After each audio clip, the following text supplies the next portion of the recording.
Hello दोस्तों, नमस्कार। मेरा नाम है रोहित कुमार। आप सभी का स्वागत है हमारे इस यूट्यूब चैनल पे। कक्षा 10 के लिए मैथमेटिक्स में अरिहंत की पुस्तक में जो भी आपके बहुविकल्पी प्रश्न दिए गए थे उनके हल के साथ आ चुके हैं। एक वीडियो बन चुका है जिसमें हमने पहले चैप्टर वास्तविक संख्याओं को हल किया था। डिस्क्रिप्शन में दिए गए लिंक से आप उस प्लेलिस्ट पे जा सकते हैं जहाँ पे हमने बहुविकल्पी प्रश्नों की वीडियोस को एक लिस्ट में रखा है। आइए इस वीडियो में हम देखेंगे उस चैप्टर के बारे में जो आज हम देखने वाले हैं। चैप्टर का नाम आपको आगे दिखाई दे रहा है बहुपद। और मैं आपको बता दूं कि अगर आप पुस्तक उठाते हैं तो आपको उसमें केवल 2 जगहों पे बहुविकल्पी प्रश्न देखने को मिलते हैं। एक होती है विविध प्रश्नावली में, दूसरा होता है स्वयं को जांचो वाले सेक्शन में। उन दोनों के ही टोटल 10 प्रश्न यहाँ पे आपको देखने को मिलते हैं। उन सभी प्रश्नों को हमने यहाँ पे लिया है और उन्हीं के उत्तर आप देखने वाले हैं। आइए चलिए देखते हैं पहले प्रश्न में क्या कहा जा रहा है और हमें इसे किस प्रकार से हल करना है। पहले प्रश्न में कहा जा रहा है किसी बहुपद px का ग्राफ नीचे दिया गया है। px के शून्यकों की संख्या क्या होगी। जैसा कि आपको पता है कि ग्राफ को देखने के बाद हम ये देखते हैं कि जो px यानी x चर राशि वाले बहुपद है वो x अक्ष को कितनी बारी काटता है। तो आप यहाँ पे देख पाते हैं कि एक बार और 2 बार 2 जगहों पे ये x अक्ष को काट रहा है। इस स्थिति में हम कह सकते हैं कि हमारे इस प्रश्न का उत्तर 2 होगा। दूसरा वाला विकल्प सही है। उम्मीद करते हैं आपको समझ में आ रही होगी ये बातें। और अब आगे वाले प्रश्न में हम चलते हैं। दूसरा बहुत ही महत्वपूर्ण प्रश्न है, देखते हैं। यहाँ पे प्रश्न में कहा गया है कि शून्य को 6 और -1 वाले कितने बहुपद होंगे या फिर कितने बहुपद हो सकने की संभावना है। तो विकल्प आपको नीचे दिखाई दे रहे हैं। मैं आपको बता दूं कि -1 और 6 शून्यकों वाले बहुपदों की जो संख्या होती है 1, 2, 3 ये इतनी लिमिटेड नहीं होती है। आप 3 से अधिक यानी कि अनंत कह सकते हैं, ठीक है। अनंत आपका जवाब होना चाहिए इस प्रश्न के लिए। यहाँ पे 3 से अधिक वाला ऑप्शन अगर आप चुनते हैं तो वह भी बिल्कुल सही होगा। नेक्स्ट क्वेश्चन पे हम चल सकते हैं। जो तीसरा प्रश्न है हम देखते हैं। तीसरे प्रश्न में आपको देखने को ये मिलता है कि कहा जा रहा है कि द्विघात बहुपद है जिसमें लिखा गया है x² + 18x + 81 के 2 शून्य क्या होंगे। वो दोनों शून्य धनात्मक होंगे, ऋणात्मक होंगे कि धनात्मक होंगे कि दोनों होंगे कि दोनों समान होंगे। इस प्रश्न का उत्तर हम देखेंगे हल कर यहाँ पे निकालने वाले हैं। तो बहुपद है x² + 18x + 81। तो यहाँ पे लिखते हैं x² + 18x + 81 और हम यहाँ पे इसका गुणनखंड करेंगे। गुणनखंड करते वक्त आपको याद होगा कि बीच वाली जो संख्या होती है वो हमको मिलने चाहिए जोड़ने पर, और गुणा करने पर किनारे वाली संख्या 81 मिलनी चाहिए। इसके लिए हम 9 और 9 को उठाने वाले हैं। 9 गुणते 9 बराबर 81 होता है और 9 + 9 बराबर आपका 18 होता है। तो इस वजह से हम यहाँ पे 9 चुनने वाले हैं। गुणनखंड की प्रक्रिया आगे बढ़ाएंगे। x² प्लस यहाँ पे 9x प्लस हम 9x लेंगे और प्लस 81 करेंगे। गुणनखंड करते हैं, आगे से x कॉमन लेते हैं तो हमको क्या मिल जाएगा वो ध्यान से देखेंगे कि x कॉमन लेने के बाद x + 9 देखने को मिलेगा और आगे हम बढ़ाएंगे, यहाँ पे 9 कॉमन लेंगे तो x + 9 हो जाएगा। x + 9 टोटल में से कॉमन ले लेंगे और हमको ये जो हिस्सा दिखाई दे रहा है x + 9 ये बचता हुआ यहाँ पे मिल जाएगा x + 9 के रूप में। तो ये 2 गुणनखंड आपको प्राप्त हो जाएंगे। पहले वाले गुणनखंड से आप अगर हल करेंगे तो आपको x बराबर -9 देखने को मिलेगा और दूसरे वाले से भी x बराबर -9 ही देखने को मिलेगा। x बराबर -9 देखने को मिलेगा। इस प्रकार से दोनों जो आपके शून्य हो रहे हैं वो ऋणात्मक हैं और दोनों समान भी हैं। ऐसी स्थिति में इस प्रश्न का उत्तर बड़ा ही असमंजसपूर्ण स्थिति में जा चुका है। हम यहाँ पे ये नहीं समझ पा रहे हैं, डिसाइड नहीं कर पा रहे हैं कि हम दोनों ऋणात्मक कहें या दोनों समान कहें, पर आप एग्ज़ाम में ऐसे प्रश्नों को नहीं पाएंगे, ये हमारी गारंटी है। आगे वाले क्वेश्चन पे चलते हैं। यहाँ पे चौथा प्रश्न हम देखते हैं क्या कहा गया है। त्रिघात बहुपद दिया गया है और इसका एक शून्य दिया गया है। त्रिघात बहुपद इतना नंबर से दिया गया है, उसका एक शून्य दिया गया है। इसके अन्य दो शून्यकों का गुणनफल ज्ञात करने को कहा जा रहा है। आइए चलिए आपको बताते हैं कि त्रिघात बहुपद के शून्यकों का क्या रिलेशन होता है।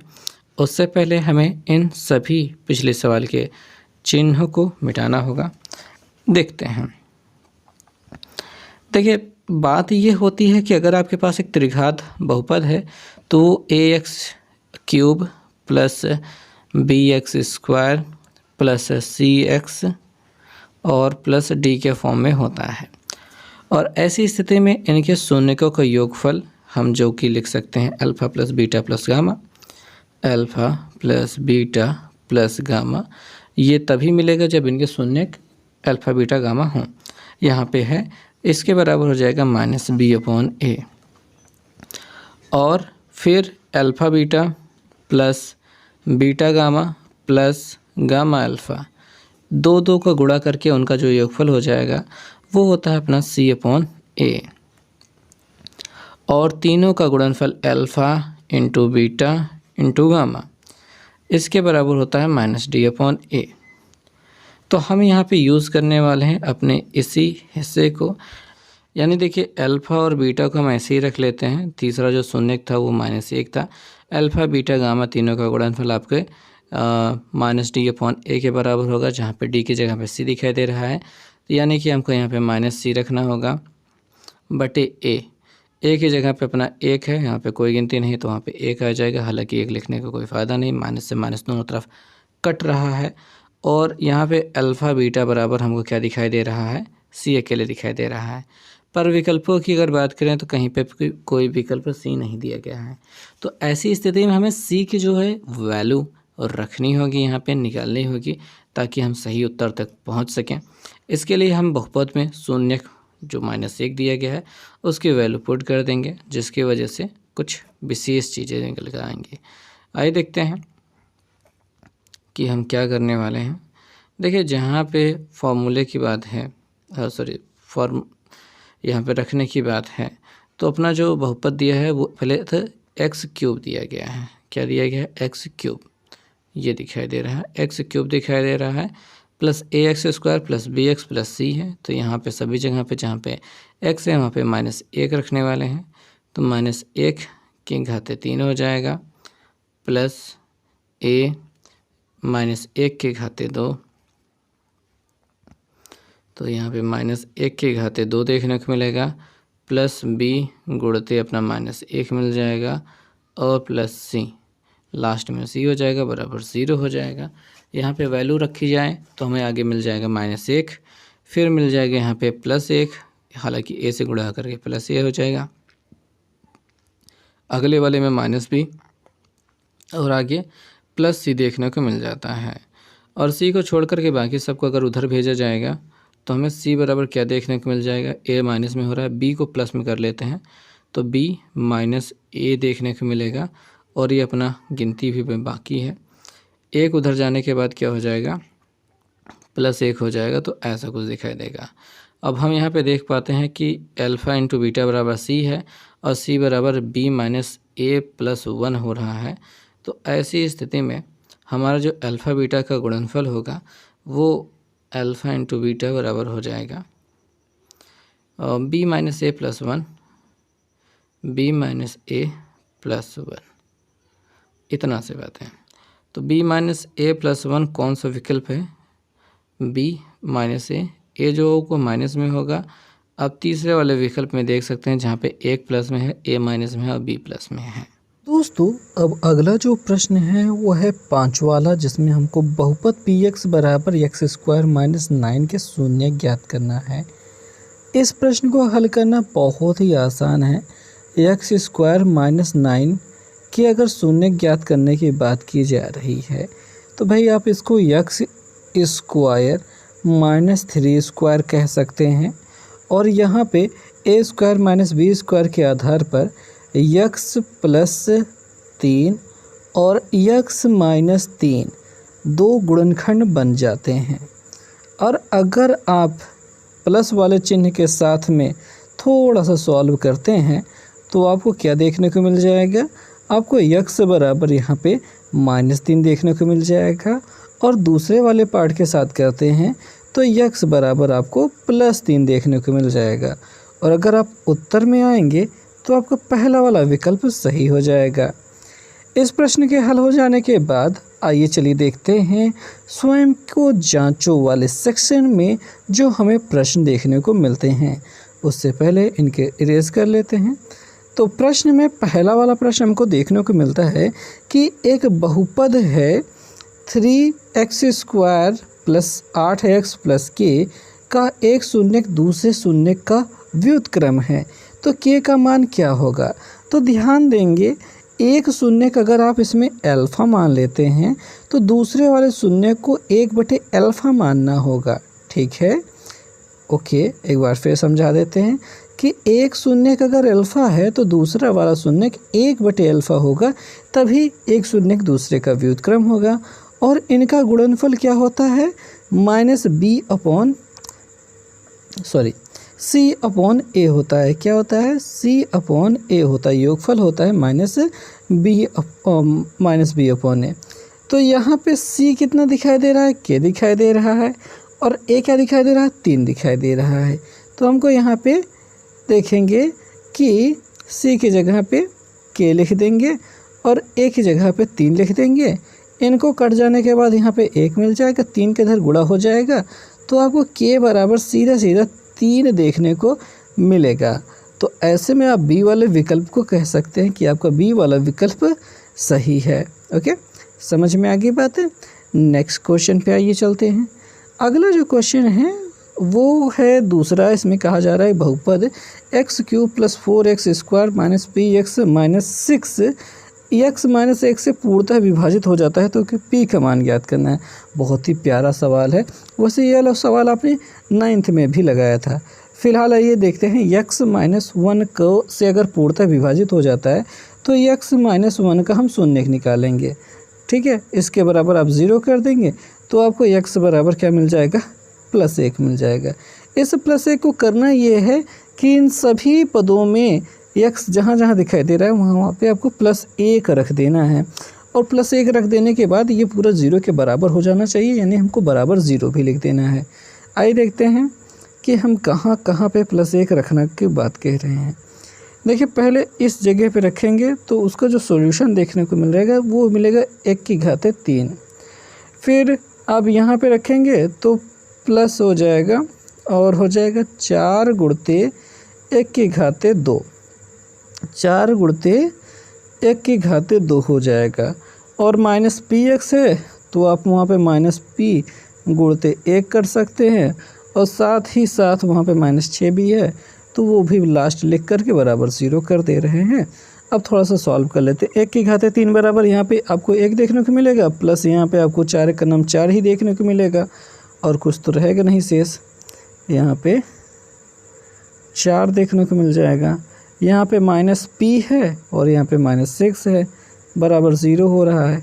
एक काम करते हैं, p को उधर भेज देते हैं, वो उधर जाके p प्लस में हो जाएगा।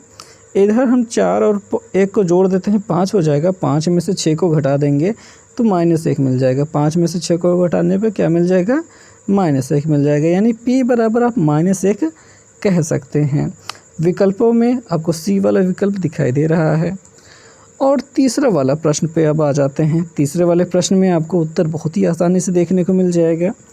इस ग्राफ में y बराबर px के शून्य ज्ञात करने हैं। px एक बहुपद है, इसका शून्य ज्ञात करना है, तो ये x अक्ष को कितनी बारी काट रहा है बस आपको वही काउंट कर देना होता है और आपका आंसर हो जाता है। तो आप कह रहेंगे एक बार यहाँ पे काटा, दूसरी बार यहाँ पे काटा, तीसरी बार यहाँ पे काटा।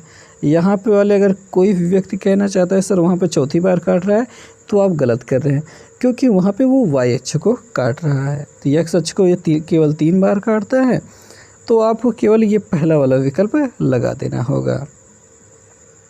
ओके दोस्तों, तो अब प्रश्न संख्या 4 के बारे में बात कर लेते हैं। 4 में एक बहुपद दिया गया है जिसमें लिखा गया है 4√2 x स्क्वायर, क्या बोल रहा हूँ मैं। दोस्तों अब प्रश्न संख्या 4 की बात कर लेते हैं जिसमें एक बहुपद दिया गया है जहाँ पे 4x² प्लस 5√2x माइनस 3 दिया गया है। इसका गुणनखंड निकालना है। अब देखिए विकल्प बहुत खतरनाक दिए हैं, तो इनको ट्राई करना तो बड़ा मुश्किल हो जाएगा। इसके बजाय हम गुणनखंड करके ही निकाल लेते हैं। तो गुणनखंड करने के लिए हम समीकरण लिखना चाहेंगे 4x² लिखते हैं, देखेंगे नकल करेंगे, नहीं आएगा तो याद रहेगा। तो 4x² प्लस है 5√2 था और साथ में x भी था और माइनस के बाद में क्या था 3 था। बराबर 0 लगाने की आवश्यकता नहीं है क्योंकि था ही नहीं, बस हमको गुणनखंड कर देना है। तो भैया देखेंगे कि आपको क्या समझना होगा कि 4×3 12 हो रहा है, गुणा करने पे 12 मिल जाए और जोड़ने घटाने पे 5√2 मिल जाए, बस यही बातें होती हैं। इस 5√2 को देखिए 2 तरीके से प्राप्त किया जा सकता है। एक तो हो सकता है कि अगर हम 3√2 प्लस 2√2 बनाने का इंतज़ाम कर दें तब पर भी हो जाएगा। इनका गुणा करने पे 12 मिल जाएगा। गुणा करके दिखा दें, चलो देखो, 3 दूनी 6 करोगे, इस √2 के अंदर का गुणा करके आप 2 प्राप्त कर लोगे और 6 दूनी कितना हो जाएगा 12। पर हम इस चीज़ को यहाँ पे प्रयोग में नहीं लेने वाले हैं क्योंकि सब जगह प्लस भरा जाएगा, तो इस माइनस वाले का लेन देन किसके साथ हम करेंगे, तो ये गलती हो जाएगी। अब फिर क्या करें भाई, तो एक और रास्ता है। वो कौन सा रास्ता है देखेंगे। इसको लिख सकते हैं 6√2 माइनस 1√2। 6 में से 1√2 गया तो 5√2 बचेगा और इसका गुणा करने पर ये √2 को गुणा 2 मिल जाएगा, 2 6 12, यानी परफेक्टली अपना बैठ रहा है 6√2 माइनस 2√2। तो आइए बैठाते हैं, क्या बैठाते हैं भैया कि 4x² plus 6√2x minus √2x minus 3, ऐसा लिख लिया। इस आगे वाले हिस्से में देखेंगे क्या कॉमन हो सकता है। कॉमन होने के लिए मैं आपको यहाँ पे बता दूँ कि 4 के पास है क्या वास्तविकता में और क्या क्या चीज़ें हैं 4 के पास। तो अगर आप 4 के पास देखोगे तो 2 गुणते 2 मिल जाएगा, ठीक है, इसको मुझे 2 लिखना था, 2 गुणते 2 मिल जाएगा, ये 4 के पास है। और इस √2 को अगर 2 भागों में बांटा जाए तो √2 गुणते √2 मिल जाएगा। तो इस वजह से चूँकि हमारे पास यहाँ पे देखिए 4 है और 6 में भी 4 मिलता है और √2 भी कॉमन दिखाई दे रहा है, तो हम यहाँ पे कॉमन लेने वाले हैं। क्या कॉमन लेने वाले हैं कि 2 कॉमन लेने वाले हैं और √2 और x भी। आगे वाले हिस्से में जब 2 कॉमन ले लिए जाएंगे, ये निकल गया, देखिए इसके बराबर तो यहाँ पे 2 होगा, इतना पूरा निकल गया तो √2 बच जाएगा, यानी आगे √2 बचेगा। और यहाँ से तो कितना बचेगा इस वाले में, वहाँ पे आपको +3 बचेगा देखने को, तो इतना निकल गया इधर। और इन दोनों के पास खाली माइनस है, दोनों के पास, वही हम माइनस कॉमन लेंगे, -1, और हमको √2x +3 देखने को मिलेगा। +3 लिखना है, ओके, √2 यहाँ पे प्लस हो गया, +3, कोष्टक बंद हो गया, ये कोष्टक बड़ा सा है। ये जो पूरा हिस्सा दिखाई दे रहा है अंदर, पूरा तो नहीं, इसके साथ में x लिखना भूल गया था एक जगह पे, यहाँ पे x, तो ये हिस्सा और ये हिस्सा कॉमन हो रहा है और हमको √2x +3 यहाँ पे मिल रहा है। दूसरे हिस्से में आते हैं जहाँ पे 2 √2x और -1 देखने को मिल जाएगा। अब बस इसका गुणनखंड हो चुका है और यहाँ से शून्य निकाल लेने की देरी है। तो यहाँ से x बराबर आप निकालोगे, 3 उधर जाने के बाद माइनस में 3 हो गया होगा और उसके बटे √2 लगा दोगे तो 1 शून्य यहाँ पे निकल गया। इस वाले से निकालेंगे तो हम x बराबर क्या करेंगे, पहले 1 को उधर भेजेंगे, +1 होगा और उसके बटे 2 √2 दिखाई देगा। तो इस प्रकार के विकल्प आपको कहाँ पे देखने को मिलेंगे, कहाँ पे, ये वाला विकल्प जो दूसरा वाला है, यही वाला है जो मिल रहा है इससे। ओके, तो इस प्रश्न के हल हो जाने के बाद एक लास्ट क्वेश्चन बच जाता है जिसको हमको देखना है।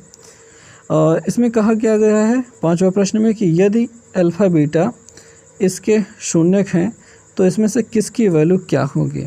ठीक है, तो यहाँ पे योगफल और आपके गुणनफल का जो संबंध है वही आपसे पूछा गया है, वही सब कुछ हो रहा है। तो हम यहाँ पे अल्फ़ा प्लस बीटा निकालना चाहेंगे। ठीक है, देखो भैया अल्फ़ा प्लस बीटा बराबर होता है -b/a। तो एक ही माइनस लगा दिया, b क्या है 6 हो गया बटे a क्या है 2 हो गया, 2 से काट दिया कितना मिल गया 3 मिल गया है, 2 3 6 यानी कि आपको मिल गया -3, इतना मिल गया है इस -3। ओके, गुणनफल की बात कर लेते हैं। तो अल्फ़ा इंटू बीटा बराबर क्या होगा, अल्फ़ा इंटू बीटा बराबर होगा c/a। c में -6 है और 2 में तो a में तो 2 है, तो वहाँ पे -6 है बटे 2 करेंगे तो फिर से अगेन हमको -3 देखने को मिल रहा है। तो अब हम कैसा कह सकते हैं कि दोनों जने बराबर होंगे, और दोनों जने जब बराबर होंगे तो ये वाला सिचुएशन में जाएंगे। ठीक है, ये वाला सिचुएशन में कैसे जाएंगे दिखा देते हैं कि अल्फ़ा प्लस बीटा बराबर आपका अल्फ़ा बीटा हो रहा था, बराबर हो रहा था। बराबर के इस बार इसको उठा लाएंगे तो आपको alpha plus beta minus alpha beta बराबर 0 देखने को मिलेगा। तो ये हो गई पूरी स्थिति जिसमें आपका डी वाला विकल्प सही हो गया। तो बस भैया इस वीडियो में इतना ही। उम्मीद है आपको सारे क्वेश्चन समझ में आए होंगे। काफ़ी प्रयास करके मेहनत करके हम यहाँ पे वीडियोस बनाते हैं, तो प्लीज़ लाइक कर दिया करें। मिलेंगे नेक्स्ट वीडियो में, तब तक के लिए बहुत बहुत धन्यवाद। बाय, टाटा।